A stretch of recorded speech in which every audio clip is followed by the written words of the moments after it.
आतापर्यंत आपण मॅथ्स 2 मधील पहिले 6 चॅप्टर्स कंप्लीट केलेले आहेत आणि शेवटच्या मेन्शुरेशन टॉपिकला सुरुवात केलेली आहे. या मेन्शुरेशन मधील area of sector were based examples आज आपण पाहणार आहोत. फर्स्ट एक्झाम्पल बघा, तुम्हाला या फिगर मध्ये दिसत आहेत दोन सेक्टर्स आहेत. हे दोन सेक्टर्स कसे आहेत बघा, हा एक सेक्टर आहे आणि हा बाहेरचा एक सेक्टर आहे. हे असे दोन सेक्टर्स कसे तयार झाले? जर आपण कॉन्सेंट्रिक सर्कल्स काढले तर या कॉन्सेंट्रिक सर्कल्सचे हे तयार झालेले दोन सेक्टर्स आहेत, तुम्हाला दिसत असतील. या अशा प्रकारचा हा जो पोर्शन आहे तो कट केलेला आपल्याला इथे दाखवलेला आहे. या दोन्ही सेक्टर्सचा सेंटर एकच आहे आणि रेडियाई वेगळे आहेत. रेडियस याची आहे 7 सेंटीमीटर आणि या मोठ्या सेक्टरची रेडियस आहे 21 centimetre. And theta that is measure central angle, ज्याला आपण म्हणतो मेजर ऑफ सेंट्रल अँगल, तो थीटा आपल्याला दिलेला आहे 60 डिग्रीज. बघा, angle ROQ and angle MON is equal to 60 degrees. आणि काय काढायला सांगितलंय? Find the length of the arc RXQ and MYN. हा जो RXQ ही आर्क आहे आणि हा MYN आर्क आहे, यांच्या लेंथ काढायच्या आहेत आपल्याला. लक्षात येते, दोन्ही आर्क साठी रेडियस पण दिलेला आहे आणि थीटा पण दिलेला आहे. अतिशय सोपं एक्झाम्पल आहे, पण मी का घेते कारण बऱ्याचदा अशी फिगर बघितली कीच मुलं गोंधळून जातात. काय करायचंय याच्याकडे लक्षच देत नाही. बघा, आपल्याला for arc RXQ R is equal to, that is radius is equal to OR, which is equal to 7 centimeter, theta is equal to 60. आणि for arc MYN R1 आपण रेडियस दुसरी घेऊया. इथे R घेतलं असेल तर आपण इथे R1 घेऊ. R1 is equal to OM is equal to 21 centimeter, theta is equal to 60 degrees. Length of the arc RXQ is equal to theta upon 360 multiplied by 2 pi r.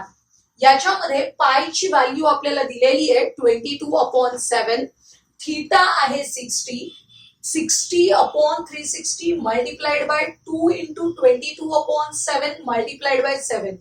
हा जो 7 आहे तो याच्या बरोबर कॅन्सल होईल.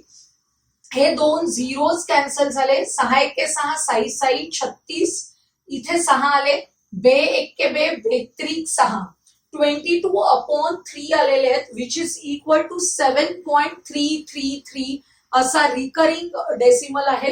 तर आपण 7.3 सेंटीमीटर असा अप्रॉक्सिमेट करूया. आता length of the arc MYN काढायचे. For this theta upon 360 multiplied by 2 पाय R1. R1 ची व्हॅल्यू आहे 21.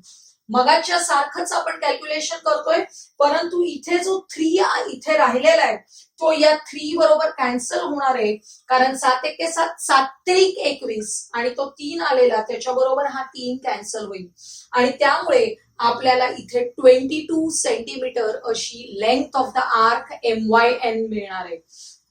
फायनली आन्सर लिहायचंय. Length of the arc RXQ is equal to 7.3 centimeter and length of the arc MYN is equal to 22 centimeter. अतिशय सोपं example आहे. फक्त या आकृतीला समजून घेणं, या फिगरला समजून घेणं महत्वाचं आहे. सेकंड एक्झाम्पल बघा. In figure, quadrilateral PQRS is a rectangle. If PQ is equal to 14 centimeter, QR is equal to, हा जो संपूर्ण QR आहे त्याची लेंथ दिली आहे 21 centimetre. Find the area of the parts X, Y, Z. हा rectangle 3 parts मध्ये divide केलेला आहे, X, Y and Z. या सगळ्या पार्ट्सचे एरियाज आपल्याला सेपरेटली काढून दाखवायचे. तुमच्या लक्षात येत असेल PQRS इज अ रेक्टँगल म्हणजे each angle is equal to 90 degrees. हे जे अँगल्स आहेत ते कितीचे आहेत? 90 डिग्रीचे आहेत. And opposite sides are congruent. याच्यामध्ये लेंथ आपल्याला ब्रेड्थ दिलेली आहे PQ इज इक्वल टू 14 आणि लेंथ दिलेली आहे 21. आता हे जे आपल्याला काढलेला आर्क दिसतोय, यामुळे हा जो पार्ट तयार झालेला आहे हा काय आहे, सेक्टर. सेक्टर तयार झालेला आहे. या सेक्टर साठी थीटा इज इक्वल टू 90 आहे and radius of the sector is equal to किती आहे, 14 सेंटीमीटर. त्याचप्रमाणे हा इथे छोटा सेक्टर तयार झालेला आहे ज्याच्यासाठी थीटा इज इक्वल टू 90 आहे आणि रेडियस आपल्याला कॅल्क्युलेट करायची आहे. संपूर्ण क्यू आर जर 21 असेल, त्याच्यापैकी QM 14 असेल, तर हा MR हा उरलेला पार्ट कितीचा असणार आहे, 7 सेंटीमीटरचा असणार आहे. म्हणजेच हा जो छोटा सेक्टर आहे त्याची रेडियस किती आहे, 7 सेंटीमीटर. म्हणजे आपल्या लक्षात आलं, फॉर पार्ट एक्स आपण एरिया ऑफ सेक्टरचा फॉर्म्युला वापरणार आहोत, पार्ट वाय काढायला एरिया ऑफ सेक्टरचा फॉर्म्युला वापरायचा आहे, आणि हा जो पार्ट दिसतोय आपल्याला उरलेला, हा जो उरलेला पार्ट आहे हा पार्ट काढण्यासाठी आपल्याला काय करावं लागणार आहे, एरिया ऑफ रेक्टँगल काढावा लागणार आहे आणि त्याच्यामधून एक्स मायनस वाय करावा लागेल. तेव्हा आपल्याला या झेडचा एरिया येणार आहे काढता. बघा आपण स्टेप बाय स्टेप जाऊया. For part x radius r is equal to 14 centimeter and theta is equal to 90 degrees. Theta 90 degrees का आहे, it is a rectangle. हे लक्षात घ्या. Area of part x is equal to theta upon 360 multiplied by pi r square. 90 upon 360 multiplied by 22 upon 7 into r square. r ची value आहे 14, 14 into 14. काय करायचं बघा, हे 0 कॅन्सल झाले, 9 एके 9, 9 चोक 36, इथे 7 एके 7, 7 दुणे 14, 2 आने बे एके बे, इथे बे दुणे 4, बे एके बे आणि 22 ला भागल्यावर आले 11. इथे 11 मल्टिप्लाइड बाय 14 न्यूमरेटर मध्ये आहेत 11 आणि 14, त्यांचं मल्टिप्लिकेशन करायचंय, 154 सेंटीमीटर स्क्वेअर आलं. Second part for Y, Q R, संपूर्ण क्यू आर 21 असेल तर क्यू आर कसा फॉर्म झालेला आहे, QM plus MR. QM plus MR is equal to 21. Therefore, MR is काढण्यासाठी 21 minus 14 which is equal to 7. आणि ही जी रेडियस आहे त्याला आपण R1 हे लेटर घेऊया. त्यामुळे area of the part Y is equal to theta upon 360 multiplied by pi R1 square. R1 ची value घ्यायची आहे 7, त्यामुळे 7 into 7 येईल इथे. याप्रमाणेच कॅल्क्युलेशन करायचे. न्यूमरेटर मध्ये 11 into 7 अपॉन डिनॉमिनेटर मध्ये 2 राहत आहेत. 77 divided by 2, 38.5 centimetre square. Calculations mensuration मध्ये फार महत्वाचे आहे. मल्टिप्लिकेशन डिव्हिजन करणं आणि त्यात अॅक्युरसी ठेवणं खूप इम्पॉर्टंट आहे. आता आपल्याला झेड काढण्यासाठी अगोदर एरिया ऑफ रेक्टँगल PQRS काढायचंय. त्यामुळे area of rectangle is equal to length into breadth. That is area of quadrilateral PQRS is equal to length आहे 21 सेंटीमीटर, ब्रेड्थ आहे 14, मल्टिप्लिकेशन येणार आहे 294 सेंटीमीटर स्क्वेअर. आता बघा, area of the part Z, हा जो उरलेला झेड पार्ट आहे त्याचा एरिया काढायचा आहे. एरिया ऑफ रेक्टँगल म्हणजेच area of quadrilateral PQRS minus area of part x minus area of part Y. काय होईल बघा, 294 मायनस 154 मायनस 38.5 करायचंय.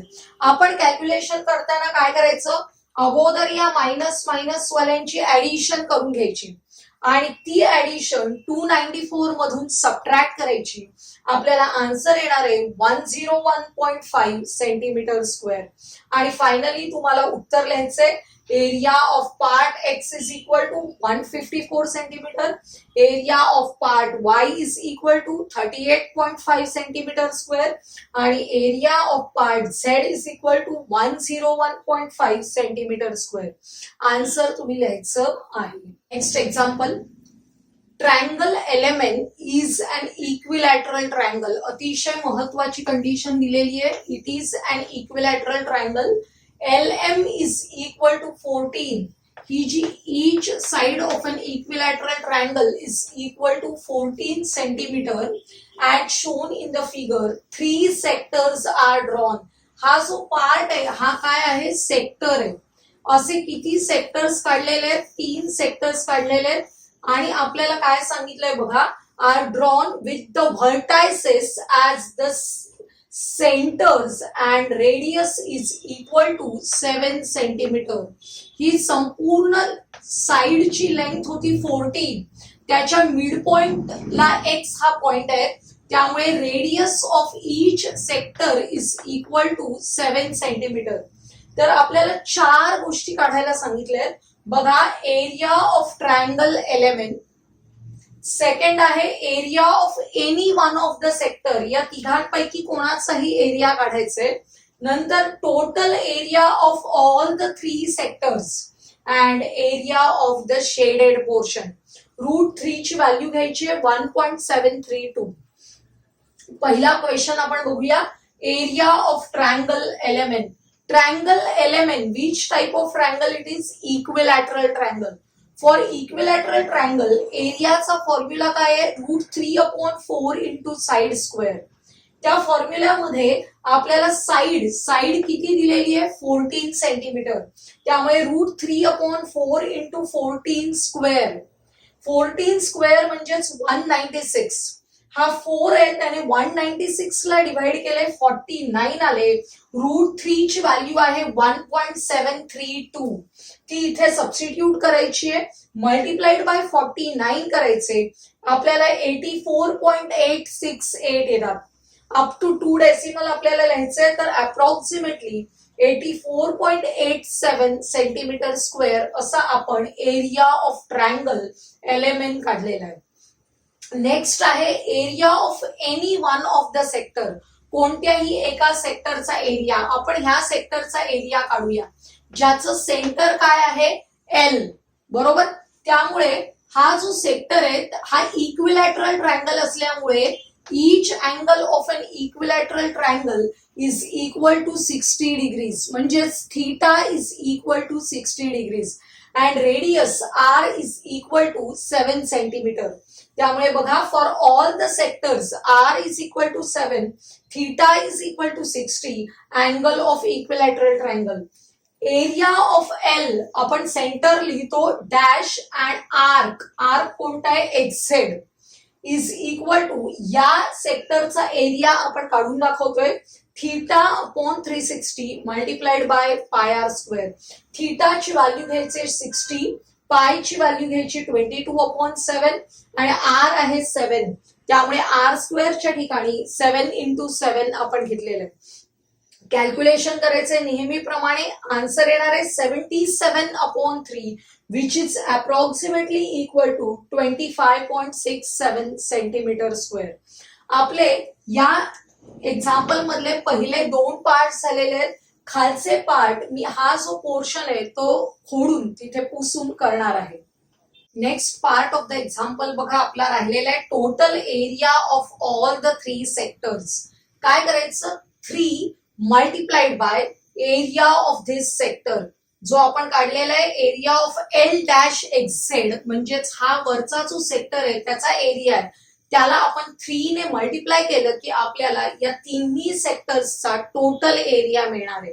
त्यामुळे 3 into 25.67 is equal to, multiplication येईल तुमचं 77.01 सेंटीमीटर स्क्वेअर. आता आपल्याला 4th क्वेश्चन होता area of the shaded portion. हा शेडेड पोर्शन जो आतमध्ये दाखवलेला आहे त्याचा एरिया काढायचा आहे. काय करावं लागेल? Area of equilateral triangle L M N minus area of all the 3 sectors. त्यामुळे area of triangle L M N minus total areas of the sectors. Total area of sectors. आता इथे तिन्ही सेक्टर्सचा एरिया आपण घेतलेला आहे. एरिया ऑफ ट्रायंगल आहे 84.87 minus total area of 3 sectors आहे 77.01. Subtraction करायचे 7.86 सेंटीमीटर स्क्वेअर असं आपलं आन्सर येणार आहे. आजच्या या व्हिडिओमध्ये आपण एरिया ऑफ सेक्टरशी रिलेटेड असलेले एक्झाम्पल्स बघितले. आजचा हा व्हिडिओ तुम्हाला आवडला असेल तर लाईक करा, मित्रमैत्रिणींना शेअर करा आणि पुढील महत्त्वाचे व्हिडिओज पाहण्यासाठी आपल्या चॅनलला सबस्क्राईब करायला विसरू नका.